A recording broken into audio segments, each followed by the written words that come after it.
Well, IGD is an organization, a network worldwide of companies in various sectors. We have a strong focus on agribusiness, on power, on infrastructure, and financial services. My experience business-wise in Africa ranges, over 30 years, maybe almost 40 now. I have been primarily on the private side.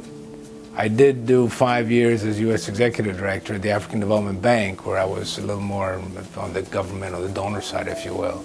But before that and after, I've been in project finance and basically structuring deals. You know, the Africa of 20 years ago, today you wouldn't recognize it. You wouldn't recognize the Africa of 10 years ago. Frankly, the last 5 years, while much of the world was just caught up really in a very heavy economic slowdown, Africa and many other emerging markets were really booming. For those that had not been interested or had not been looking at the potential investing in Africa, I think at this point, most of those that have not are being probably questioning themselves and wondering why not when all of a sudden there is so much interest. Then those that are interested and new to market is maybe where we have the greatest value through our network, because our companies are by and large very experienced in those markets.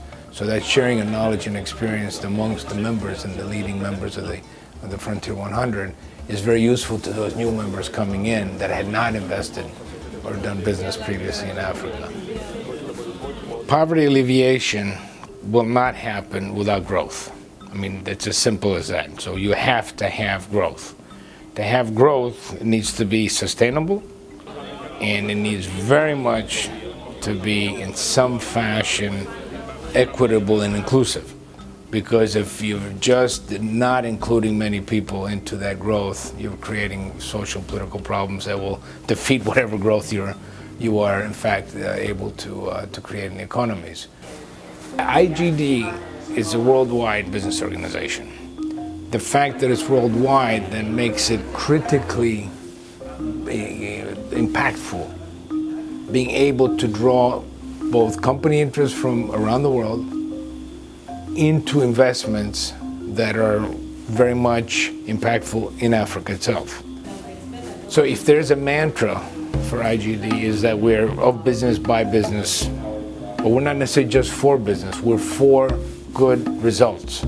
We want to work very closely, not only with our own colleagues in the private sector, but we have to clearly engage with the public sector. If the political sector, the government is not having the vision, then maybe business must have to step up more and provide some of that vision. And it's that voice of the African business that's not necessarily always captured in the discussions going about. Everyone wants to solve Africa's problems. Well, let's ask African business, what do you think about solving those problems? That, I think, is a lot of potential strength to the answer that might be coming out of there, but that needs to be asked. And we are, I believe, as IGD, that venue to be able to pull out some of those beliefs, some of those thoughts, some of those ideas.